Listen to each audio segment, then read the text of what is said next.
All right, let's just jump right in. We've all seen it, right? A classroom full of incredibly bright students, but you ask a question and crickets. It's such a common challenge. But what if there was a way to transform that quiet into a buzzing, thoughtful conversation where every single student gets a chance to shine? Well, that's exactly what we're going to unpack today, the kind of surprising power of the simple online discussion forum. You know, this is the question that probably keeps a lot of great educators up at night. Because we know that a quiet student isn't an unengaged student. Not at all. They've got brilliant ideas, they've got unique perspectives. So the real question is, how do we build a space where they feel not just comfortable, but confident enough to share all of that? And this, right here, gets to the very heart of it. The traditional classroom, for all its amazing strengths, can create this thing called participation anxiety.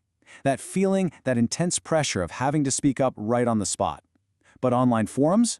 They just completely flip the script. They take that challenge and turn it into this incredible opportunity for truly inclusive engagement. It changes everything about who participates and how they do it. So let's start with what might be the biggest and most immediate win, how these forums can literally give every single student a voice. So, why does some of our sharpest students stay quiet? Well, it's almost never just one thing. For some, sure, it's simple shyness. For others, it could be a language concern. They just need that extra beat to get their thoughts together in a language that's not their first. And you know, sometimes cultural barriers can make speaking out in a big group feel kind of uncomfortable.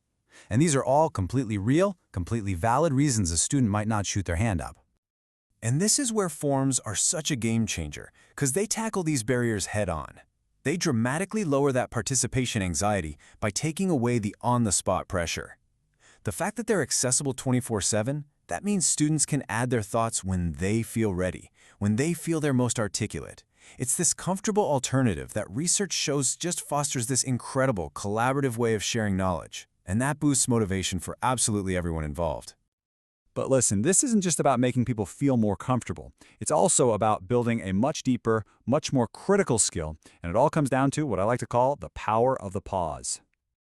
This quote from Hamadi and their colleagues just nails it. That word, asynchronous, it just means it's not all happening in real time. There's a gap, a space between the question and the answer. And in that gap, that is where the magic happens. That's the time to read, to really think, and to put together a response that's so much more than just a gut reaction. So think about this process. It's a total game changer. Instead of just reacting, students can first read what everybody else has already said. They get to reflect. They might even pop open another tab and do a little research to back up their point, and only then do they formulate and post a genuinely thoughtful response. See, that isn't just participation, that's deep cognitive engagement. Of course, none of this incredible stuff just happens by accident. A truly amazing discussion forum needs a truly amazing facilitator. So let's get practical. Let's open up the playbook for making a real impact. Okay, so there is some fantastic research-backed practices here that make all the difference. For one, maintaining a strong presence as the instructor. That's absolutely key. You're there to guide the conversation, not just to watch it happen. But I really want to zoom in on this next one. Using strong action verbs in your prompts. I know it sounds like a tiny detail, but trust me, it completely changes the entire task. So instead of asking a student to just discuss something, you ask them to analyze it, to really break it down into its core parts. Or maybe you challenge them to evaluate the strength of an argument. Is it solid? Where are the weak spots? Or you might ask them to compare two totally different theories. You see the difference? These verbs, they don't just ask for an opinion. They demand critical thinking, they demand analysis, and they push students to a whole other level. Okay, so let's pull all of this together, because a well-run forum, at the end of the day, it's about so much more than just a grade on a report card. It's about the ultimate long-term impact on the student. This right here, this is the real payoff. When these discussions are tied to real-world topics, students start to actually build their professional identity. They see why what they're learning matters. And that in turn boosts their motivation, helps them remember the material, and maybe most importantly, it transforms a class of separate individuals into a genuine, vibrant learning community.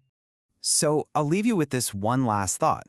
Really, it's a question for all of us. When we design these online spaces, we have a choice. Are we just building another assignment for students to check off their to-do list? Or are we building rich, meaningful, and inclusive conversations that are going to empower them for years and years to come?